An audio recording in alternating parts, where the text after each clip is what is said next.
dia faly miarabantsika manaraka an'ity serasera telo minitra ity indray amin'ity takarivo ity. Saika nasiko resaka kely momba le fifadikena izay ataoko tsy ataoko moa izany fa ataon'ny katolika isaky ny zoma tamin'ity androany ity, fa izany hoe alao milahady satria misy resaka finoana ilay izy. Fa ny resaka ataoko androany izany resaka fanatanjahantena kely, tsy afaka tsy resaka mikasika ny nahalany filohan'ny kafy any Andriamatoa senatera Amady ny tenako satria zava-dehibe ho an'ny malagasy izany. Tena faly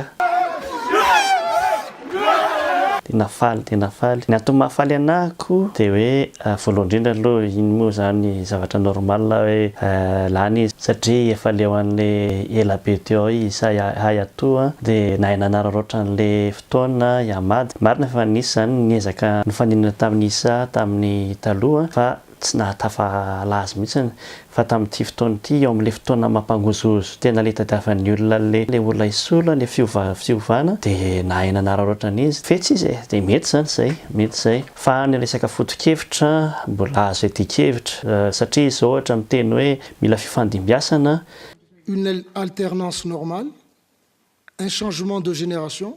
J'avais toujours dit que beaucoup de présidents de fédération ont changé.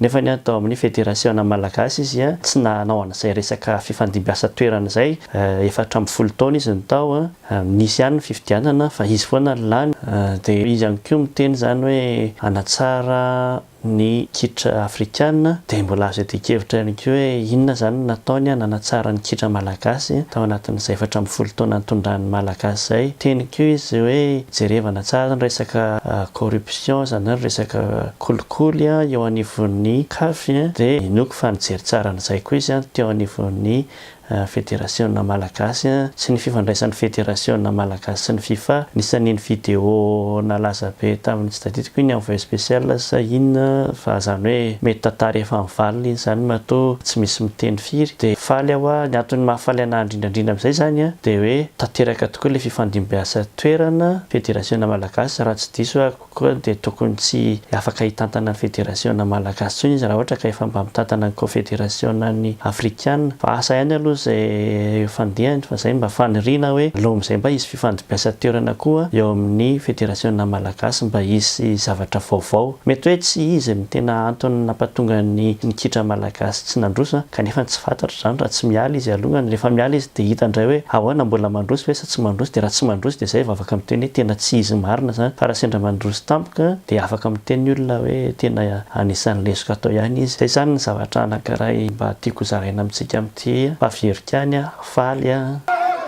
tena faly ahako fa hiditra pejy vaovao ny kitra malagasy taorianan'izay 4 taona izay. Dia mametraka velomantsika rehetrarehetra aza adino ny manindry an'ilay hoe subscribe na s'abonner raha ohatra ka mbola tsy nanao an'izay ianao asivy j'aime raha mahafinaritra anao. Sura zao fa Amady anao an'ity tsy mampaninona daholo izany veloma daholo tompoko.